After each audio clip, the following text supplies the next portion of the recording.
Joining me is Nationals frontbencher Barnaby Joyce, the former Deputy Prime Minister. Barnaby Joyce, there are, about 8 staff, academics and staff from Sydney University that posed at that rally. Should they be stood down? Well, look, the only reason they're going out to a rally is because of the absolute carnage, the beheading of children, the rape of women, which was conducted by a terrorist organisation, which was Hamas. And it was basically, they unprovoked went across, murdered people at a music festival, murdered people in a kibbutz, took hostages, took them back across the border. They say they're now going to murder them as well. These people weren't protesting prior to that. They're protesting after that event. And so we've got to say what inspired their protests. Well, the trigger was Hamas, this terrorist organisation's murdering of other innocent civilians. And now we have the repercussions of that. And I don't want to see any innocent person killed. Not one, not one. It doesn't solve anything. But we have to understand that Hamas were the people who basically threw the match into the tinderbox on this one. And now you're reaping the whirlwind, aren't you? I find it absolutely disgusting, absolutely disgusting. You see a massacre like that, kidnapping, rapes, and the first thing you do is march against the country of the victims. It's serious. Now, the fact that the Prime Minister, I just went through that Hamas call for action, a day of action tomorrow worldwide to support them. The fact that the Prime Minister hasn't called a meeting of the National Security Committee yet, is that significant? Look, and I think I hate to say it, Andrew, you did such a good job. When the Prime Minister says, look, I'm not going to tell you about the National Security Committee, it's secret, and you go, yeah, it's plausible, that's plausible. And then you see that actually that's the one thing he does all the time.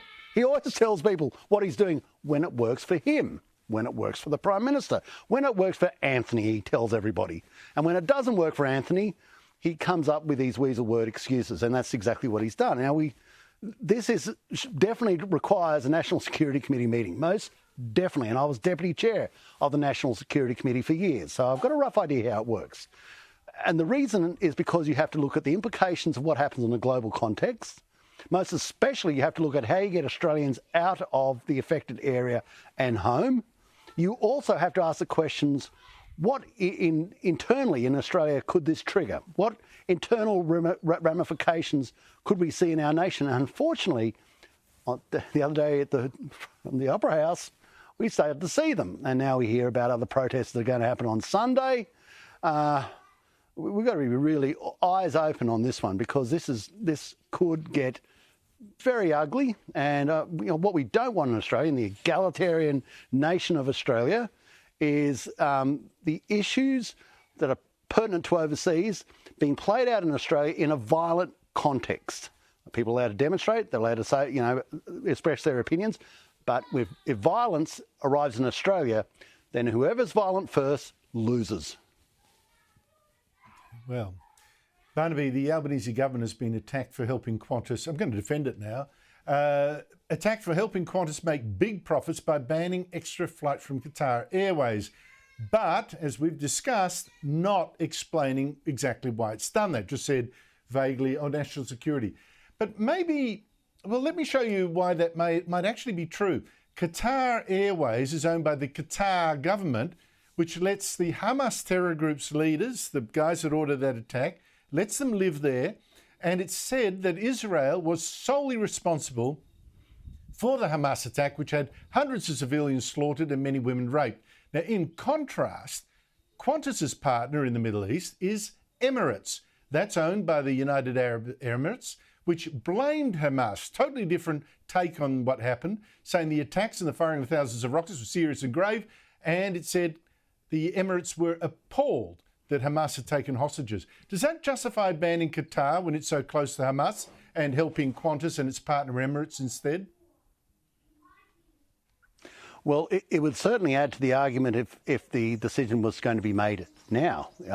It's going to be subsequent to what happened in the Gaza Strip. It most certainly we have great weight. But this happened prior to that.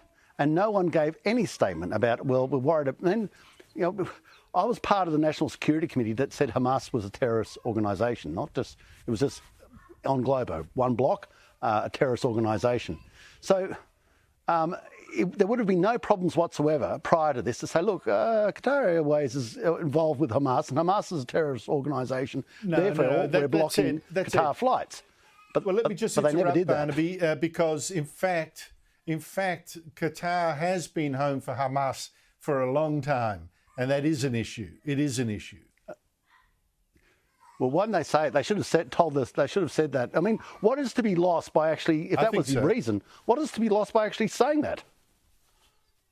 Yeah, I know. That is the mystery. Why didn't it say that? Or maybe this hadn't occurred to it. I don't know. Barnaby Joyce, thank you so much for your time.